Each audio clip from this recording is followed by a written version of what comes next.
What's up, guys? It's your boy Gold Lion. Welcome to the Save File 001, Episode 1. Not gonna lie, I'm a little excited. It's pretty fun. First of many. It's gonna be great, boys. It's gonna be great. The first episode we actually got today, he's a dear friend of mine. We met at a gaming lounge. He's a potential COD player. He's fucking amazing. He has alien-like skills. He's awesome. He is a good, kind-hearted person. Comes from a bartending background, so he knows how to handle people quite well under stressful situations. So on that note, I'm just gonna head right into it. Please welcome Ittzachly. What's up, Ittzachly? What's up, bro? Thanks for having me. Of course, man. Love this. Of course. How you feeling, First bro? podcast, dude. I'm feeling good. Feeling great. Feeling frosty. Feeling frosty. I love the all day, every day. the pink background you got. Thanks. Kinda- Yeah, it's a nice little light setting. I Kinda- like some pink in my life, you know. Kind of sets the mood. I like it. I hope you're ready for this. So, is this your first time on a podcast? Yeah, this is my first time on a podcast. How you feeling? Feeling great, man. Alrighty, man. Let's get right into it. So basically what it is, the Save File podcast is about, like every character in a game, every gamer has a story. So we're going to talk about the adventures and what battles that you've learned along your main quest of your life. But in the end, we're going to talk about, the legacy after your main quest when it hits game over, what kind of legacy you wish to leave in your save file. Are you ready for the journey? That's good. Yeah. All right, so here we go. First segment. You power on your gaming of choice. So tell us about your first experience with gaming. My first experience with gaming. Yes, sir. Wow. Okay, so I think it was definitely at Christmas, and I was like maybe 5 or 6, and this is kind of like around the time in early 90s when video games were starting to become like household consoles. So like Yeah. Genesis, Sega, Nintendo 64. Mhm. And our first system was we got a PlayStation 1 and a Nintendo 64. And we only had one game on each, and that was all we were allowed to play. And it Okay. was Spyro. And on the Nintendo 64, I believe it had to be Mario 64, because that was just like the best game, or like the game they sold with it, right? And that's Yeah. what we got. We didn't have a choice. We were too small to even understand, and this was our first time. So, Damn. but I remember me and my brother sitting next to the PlayStation 1 and playing that, and we were playing Spyro, and we would take turns. We would like strategize and help each other trying to figure it out. And we were like kids, so we were like 6, and I think he was 4. So we were really small, and I mean, I can't even remember what the communication or like the interactions were like, but it was always a lot of fun. It was like a puzzle, but like playing it out and figuring it out as you go, And I remember on the last boss, we were stuck. It was the first point where we actually got like a really big roadblock. We were like, we can't beat this. Like, how are we going to beat this? Yeah. And then it was through not even trying to fight the boss, but like messing around in the game. Like just kind of fucking around, hitting stuff and run around, being a little dragon and whatnot. And I'm pretty sure it was Colin that was playing, and then I remember I was watching him play, and I'm like, wait, it kind of looks like you're going a little faster. And so there was like a secret in the game where like if you would jump and charge at the same time, and you would like kind of bounce, you'd go a little bit faster than running normally. And that was the trick to beating the final boss, because he was really fast, and the only way to catch up to him was doing that technique. Wow. So that's how we beat the game. So it was really cool, of like a little camaraderie, like, and that was our first moment. Like now, I mean, we always play games together, and we always have that. We've played so many games together that we have that camaraderie mindset where sometimes we don't even need to say anything, and like we already know what's going to happen, what we're planning on doing. So there's like that good chemistry and synchronization. So from there, Like, that was my first experience with a game, and I fell in love immediately. Like it was strategy mixed with teamwork, mixed with like having fun and communicating about it. Like it was an experience for sure. Like it was a great experience. It definitely changed my life after that, because I mean I'm all about it now. hey, so That's what I'm about. so you're really into first person shooters. Correct. Definitely. So how'd you I'd say that's my favorite. so how'd you get from Spyro to first person shooters? Okay.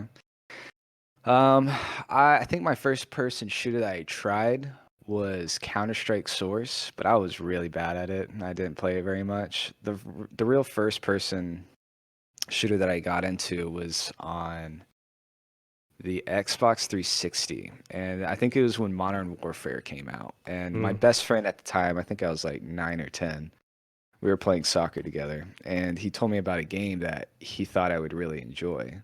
And I had never played like console first person shooters. Like I just did adventure games and, story games like Kingdom Hearts or Jack and Daxter. What was the other one? Ratchet and Clank Hey, on PlayStation. wow, nostalgia right now. Wow, Yeah, okay. definitely. I love those. Played almost all those series until first person shooters came out, and then I kind of stopped playing adventure games. But I was playing Call of Duty 4 Modern Warfare, and I sucked at it. We probably played for like an hour, and then like I kind of got it, kind of got the niche of it, and then like I never lost to him ever again after that. And I just pretty much like really excelled in that. And that I got obsessed with it because that was like the modern age of like people smack talking on games. I guess it was for me.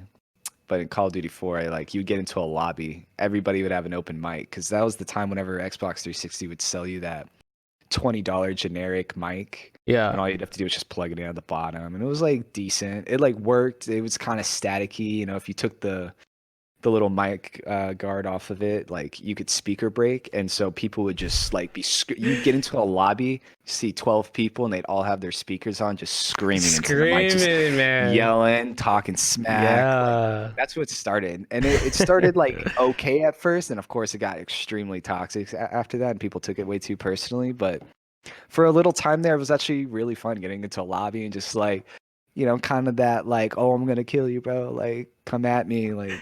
Them And then open lobbies, dude, they were something else. They were yeah, and fun. there's that competition there, and so to kind of make it a little bit more entertaining in Mm-hmm. terms of like, your Especially, nemesis or yeah. your someone to beat. So that got me really pumped up, and I guess I've always been really competitive at nature from when I was born. Like I've always been into sports and played like multiple sports growing up. So I love that.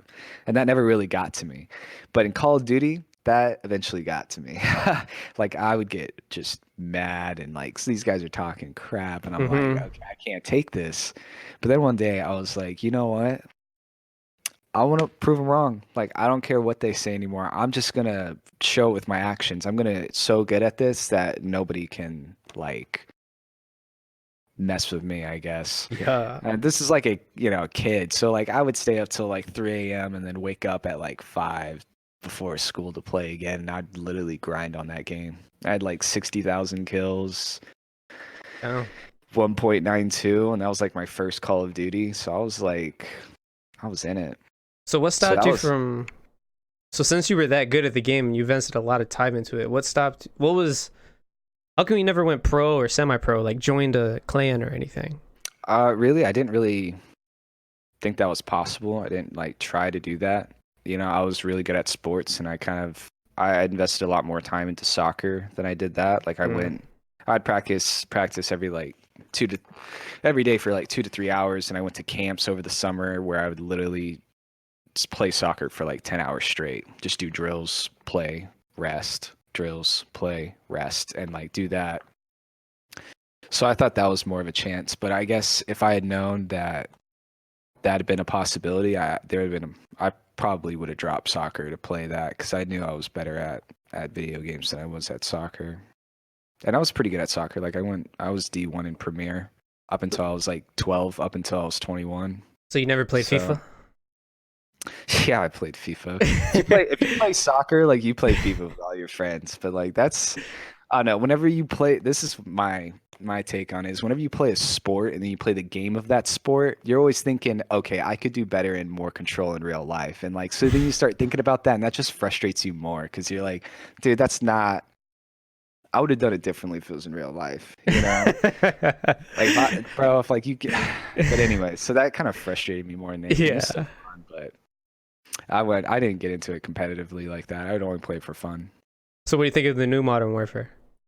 It's really good. I think it's another generation of Call of Duty finally that I feel like most people were waiting for after Modern Warfare 3 and Black Ops 4. I feel like those were good games, but I feel like this is the first next gen game. Yeah, it I mean, it's back seems. to foots on the ground, but it's more like the mechanics are next gen is what I mean. Yeah, Like they're it's been that so next clean. polishing of like the variety and the detail to gunfights is extremely realistic and quick, and it's just a different style of Call of Duty. It's more You can't like run and gun like you used to in the older yeah, Call you of can't Duties. really run it. You can run and gun, but you have to have a team to run and gun. It has Oh to be yeah, like a timed push communication, man. and Yeah, communication. Like all of that comps. is a lot more important than you can't just be a solo and just be really good and wreck everybody. Like that doesn't happen And there's a nearly as lot more much good anymore. gamers nowadays. I don't know. They like these That kids are too. like on another level of skill now. So it's just Absolutely. I mean, growing up with that and doing that all day, like you yeah, bet they're going to be better than we are. I mean, we were introduced to it whenever we were like adolescents, mid-teenager. These yeah. guys are 5 years old, like destroying people. Like, With whoa, like chill out, yeah, child. with like hella good Sick. PCs and they get straight into it. And like us, we kind of like grew with the gaming industry. How things kind of Right. 8-bit to all the way to who knows what it is now. Yeah. What would you even call that? For real. All right, so the next segment we're gonna get into is character creation. So with gaming, what kind of character has it formed you in? Okay, so you mean like in a campaign, like what kind of character in terms of like their traits and personality that I Yes. feel like that I relate to that Mm-hmm. man. I don't know. It's been a long time since I've played a campaign game because I mean I've literally just been playing FPS, so it's kind of different that I don't really relate to a story character or anything. But I think the last campaign game that I remember like good characters and like it kind of really hit home, and I thought about it. Mm-hmm. It was two games. It was Beyond Two Souls and then Last of Us because the stories were amazing. I mean those I would feel like I mean, there was just so many emotional moments in that, and it just felt so real. But I don't know. I wouldn't really say like it changed me or affected me, changed my life, kind of thing. Okay, so let's talk about you then. So what is your background? Your character Yeah. creation in life about you. So Okay. give us a little like origin story of Ittzachly. Um. All right. I'm gonna go really dark because like I remember this is like a moment where I feel like I changed the most and closest to like who I am today because of this. So I've always grown up with cats. I love cats. And there was one night where we were getting babysitted and we had like a new litter of kittens Mm. and we were playing with them and the babysitter wasn't like watching us or anything.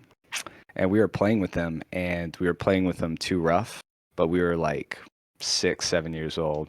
So we didn't really understand like what was going on. But we were actually playing with them so rough that we killed the entire litter of kittens. Like 8 of Wow. them. Yeah. And I didn't realize that until my mom came home and told me what I did. And bro, that broke me. Like I was beyond distraught, just absolutely destroyed, wrecked. And I questioned life itself at that point. Like I was in my room just like, why would I do that? Mm-hmm. Like what was I really doing? Like how did I not understand that was happening?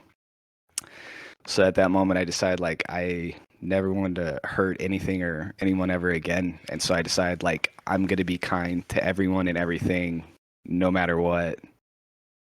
And that's I would say Well, that's what really built my character into kind of developing into trying to focus how to be nice and kind to everyone regardless of where they come from or what they do or anything like that. so it definitely built your perspective in life.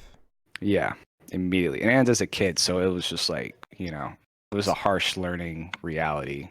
So going Hit through me in the that, face. so going through that learning phase, like how'd you handle it? Like how'd you overcome it? And then instead of it being a bad memory, what caused you to turn it to a life lesson?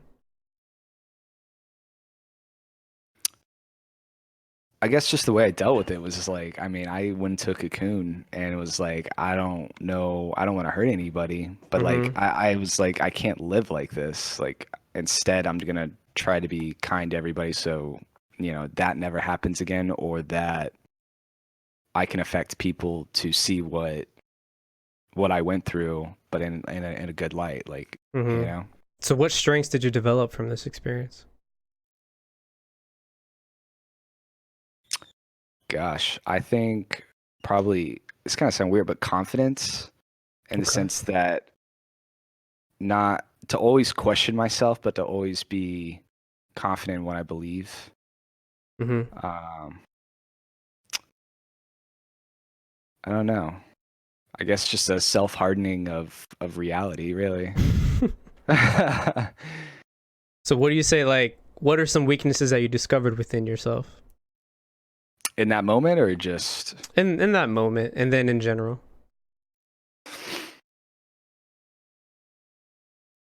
I don't know. It's kind of so far in the past that I don't know how.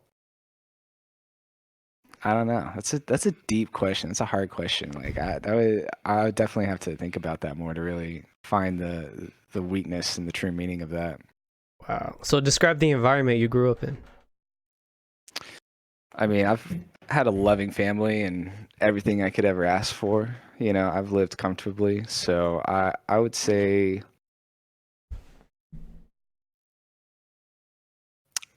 I've been in a good environment, growing up. So other than like that bad moment, I mean, it's been, rainbows and Right. butterflies ever since. It's been good. Can't Nice. complain. Yeah. Of course. So what are Trying some to role models? What were some of your role models growing up? I would say a few of my coaches just because they were really hard on me Okay. when everything's like Yeah. Could you hear that? Yeah. Oh my gosh. I would definitely say there was this one coach that I had. He was Vietnamese. His name is David Den, and he was really strict but kind, and he didn't really talk a whole bunch. So there would always be like there'd be like a lesson to be learned, Hmm.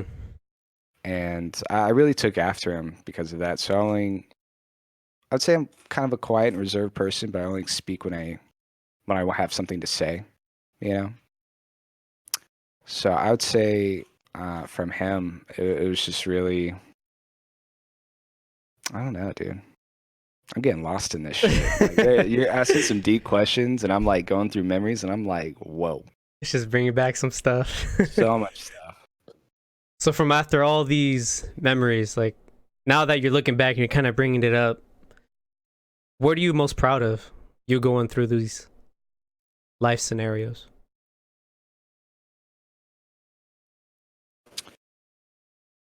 Proud. Hmm.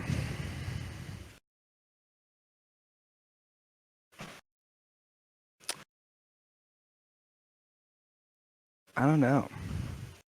You What don't am I know. most proud of? Yeah, no, Yeah. not really. I guess myself, but I mean, that's a good answer.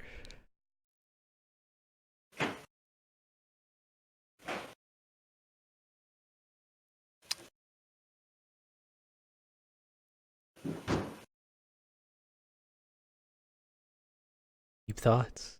Deep deep. thinking. You know,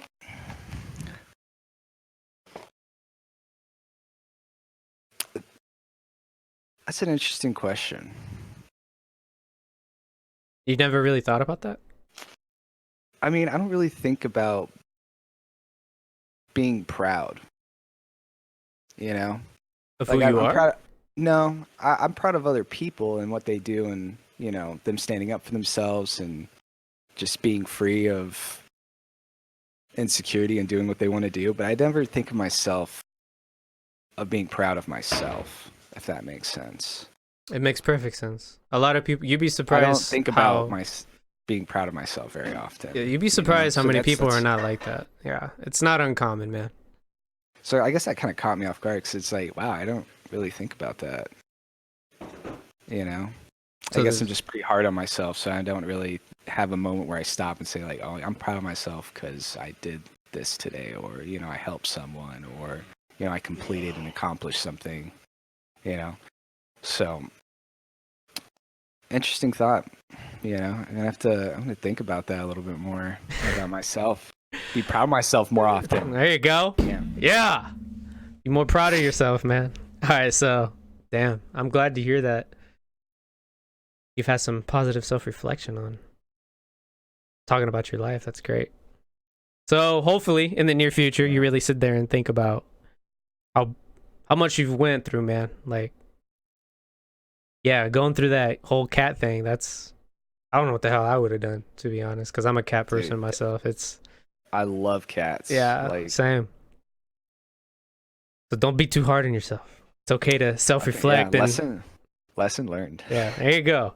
Okay, so next segment, man. Next segment. So going through the origin of your story, we went through the character creation, a little bit about what molded you to the character you are today, the gamer. So let's go over some of your attributes.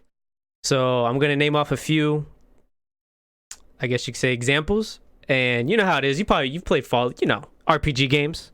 Oh yeah. You're gonna go ahead and at the beginning you get a certain amount of points, what you would add and whatnot. So from 1 through 5, I'm gonna say a few words and attributes, and you let me know what they are and why. So 1 through 5. What my attributes are, or no, I'll say the attributes. Yeah, I'll say the attributes. 1 through 5. Exactly. Okay. There you go. Exactly. Hey. Okay. Cool. So strength. 3. Why 3? I guess I immediately think physically, and I wouldn't say I'm a physically strong person, but I'd say a mentally strong person. But I think there's another word for that, so I just kind of base myself right there in the middle. Yeah. Okay. All right. Speed. 5. Oh. Okay. Soccer. Absolutely. Hey. Hand-eye coordination. 5. Leadership. 4. Charisma. 2. Why? I don't know. I don't see myself as a very charismatic person. I can be funny. I can be,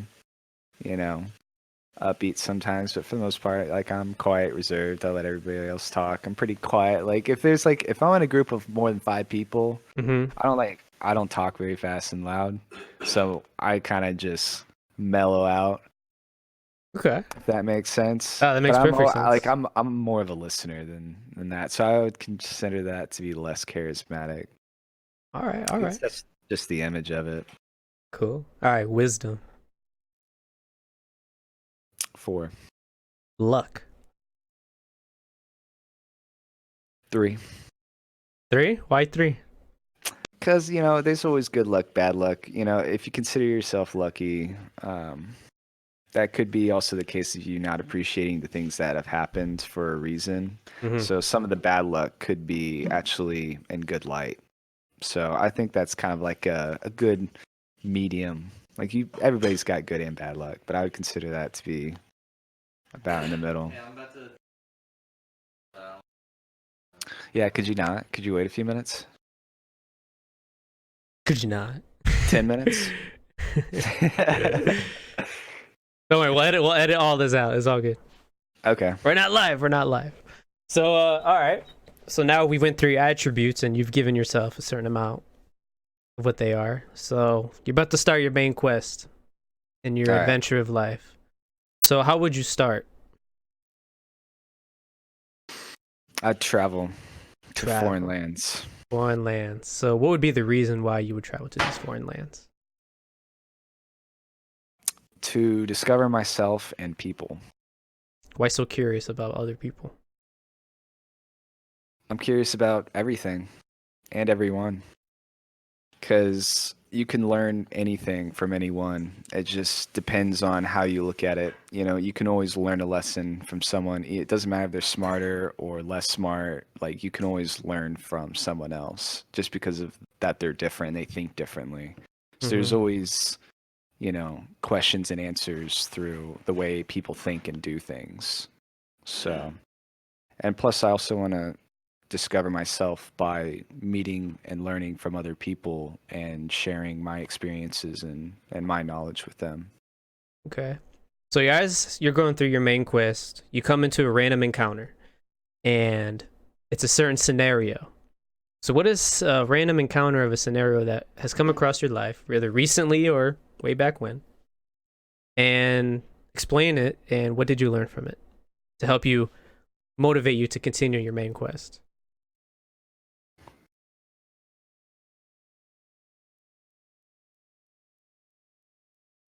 So, a random encounter. Mm-hmm. Man, I guess that could be anything. I'm trying to think of what a moment that I had a random encounter with someone. Well, it could be just, anything, like a lesson that you learned. It could be anything. It doesn't really necessarily be a person. It could be anything. Imagination. I don't know. This sticks out. There's no lesson to be learned, but when we were at Evos, I was leaving one night and I went to the gas station because I wanted to get one of the teas, one of the God, what were those? So explain Evos for the people that don't know. So Evos is was the gaming lounge that we met at. We would go and game and hang out, and I was leaving there one night, and I went to the gas station. This guy's car was like broke down or he couldn't get it to start. He was like, just looked real sad and kind of tearing up a little bit. And I was like, hey, what's up? Like, what's wrong? He's like, my car can't start. I was like, okay, yeah, I could bring my car over here and I could start it. And it couldn't start. And then he's like, that's right, man, don't worry about it. I'm just gonna get someone to tow me to my house. It's just like just down the street. And I was like, is there any way I could help? He's like, I don't know. And then we kind of talked for a little bit longer, and I eventually started pushing his car with the back of my car, like up this hill and into the neighborhood that was like right next to Evo's. Mm-hmm. And I pretty much pushed his car to his house. And he was like, dude, I really appreciate it. Like, that's like one of the nicest things anybody's ever done for me. Like, thank you. And he tried to pay me. And I didn't take it. Wow. So what did you learn from that? I don't know if I learned anything. It was just more about staying true to myself and sticking with how I want it to like affect people, you know? So you say stay true to yourself. So what is the truth to yourself? Just to be kind to everybody regardless of the situation or why. Like anytime something happens, like take a second, think about it, and then like okay, and then act. And then try to be as kind as you can, even if like they come at you in whatever way they are. Mm. Okay. You know, regardless of the situation or the person. That's good. Well, hey, man, bless your soul for doing that, helping that guy out. That's awesome. That is awesome. Yeah. All right, so the last segment we're gonna get into is the final boss. So you go through your conquest. Final boss. Final boss. So quick. The final boss. You go into the main quest. You have these encounters and all these lessons you've learned. So, what is your motive? What is your final boss in life? Your main goal in life that you wish to achieve? Oh,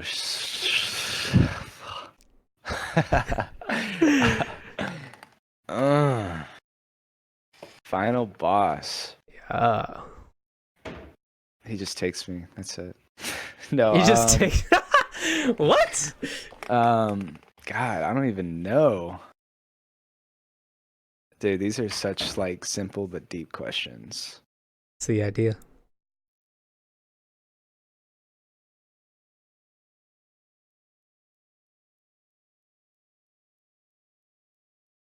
Take your time. I'm gonna take as much time as I need. Cool. Gosh, dude, I want to go really dark with it, but I don't at the same time.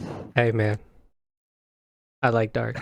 I think so. I mean, not just me, but people like it's storytelling, man. It's interesting. Go ahead, say it. Yeah.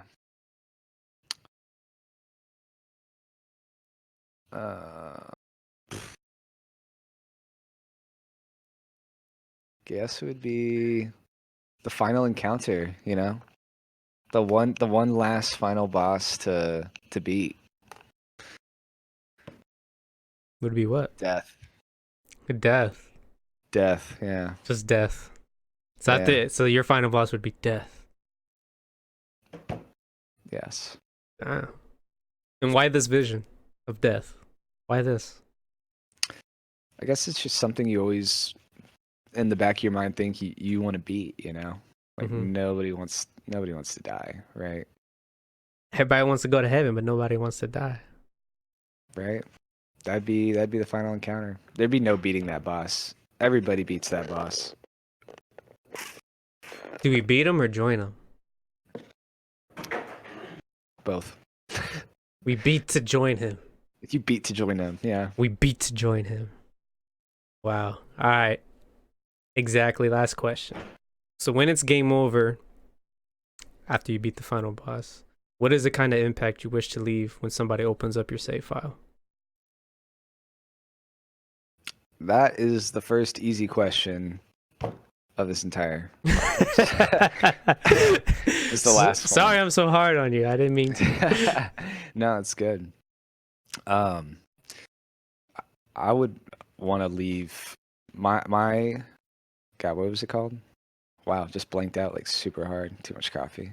I'd want to leave kindness, to treat everybody with kindness regardless of who they are or how they started. Like it's always a decision in a moment to start fresh and to be kind to someone. It's purely a decision. Mm-hmm. So I would want to leave that impact as my what's the word, to leave behind your legacy. That's what I'm trying to think of. Legacy. Damn.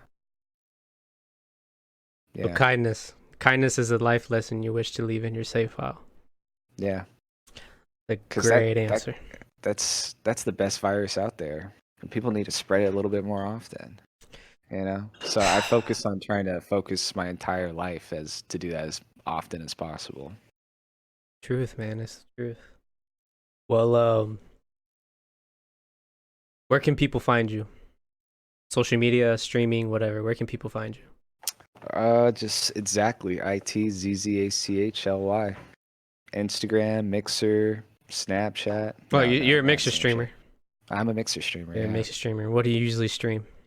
I like to stream Apex, but I mean, there's not a lot of people on there for that other than on like Twitch. So, but that TFT, Call of Duty, Overwatch, gonna be Halo pretty soon. Going to be Yeah. Halo's actually pretty intense. All right, man. I love it. Can't I wait. love it. Well, exactly. Thank you so much for your time Yeah. and Thanks for having energy. me. Thank you for sharing your quest of life and what you leave behind. You shared a lot of Dude, I think you've shared a lot more than what you think, and I feel like a lot of people can relate to what you've spoken on today. So I thank you for that. For whoever's out there listening to this, and definitely learn something from this conversation. That's really the goal here. Thanks, man. Yeah, it was Of some hard course. questions. Like, Of Without course. it. That's how it is. All right. So, everybody, that's the end of the podcast. If you feel like you've learned from it, go ahead, let me know in all social medias. Safe File Podcast. Thank you so much for listening this far. Man, it's quite a journey. First one of many, my friends. First one of many. So, here I am. Gold Lion, signing out. Stay healthy, stay happy, most of all, stay golden, my friends. Peace.